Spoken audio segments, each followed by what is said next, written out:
દોસ્તો, એક વખત એક ચકલી દરિયામાંથી પાણી બહાર કાઢતી હતી.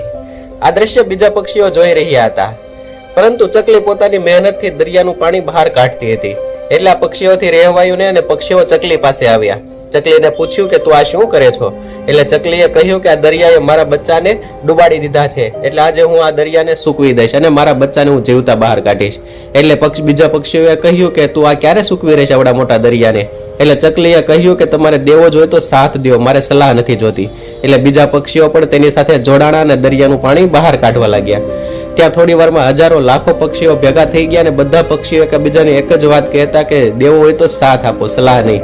એટલે બધા પક્ષીઓ દરિયાનું પાણી બહાર કાઢીને બહાર ફેંકવા લાગ્યા.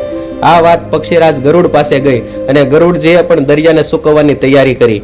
ગરુડજી વિષ્ણુજીનું વાહન એટલે તેમણે વિષ્ણુજીની પરવાનગી લીધી અને કહ્યું કે હું પણ ચકલીના બચ્ચાને બચાવવા માટે જઈ રહ્યો છું ને આ દરિયાને આજે અમે બધા ભેગા મળીને સૂકવી દઈશું. એટલે વિષ્ણુજીએ ગરુડને કહ્યું કે આવડા મોટા દરિયાને તમે બધા પક્ષીઓ મળીને ક્યારે સૂકવશો? એટલે ગરુડજીએ પણ કહ્યું કે તમારે દેવો હોય તો સાથ દો, સલાહની અમારે આજે જરૂર નથી, અમારે ચકલીના બચ્ચાને બચાવવાના છે. એટલે વિષ્ણુજી પણ તૈયાર થઈ ગયા અને વિષ્ણુજી પણ નીચે આવ્યા.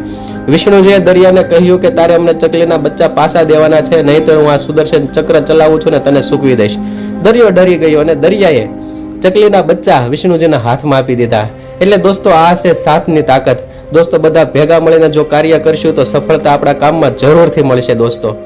એટલે જ દોસ્તો કહે છે ને કે સલાહ આપણે એક વ્યક્તિ પાસે માંગીએ તો સલાહ તો હજારો લોકો આપે છે, ને સાથ આપણે હજારો માણસો પાસે માંગીએ તો માંડ એક વ્યક્તિ સાથ આપે છે. એટલે જ દોસ્તો, દેવો હોય તો સાથ દો, સલાહની જરૂર નથી.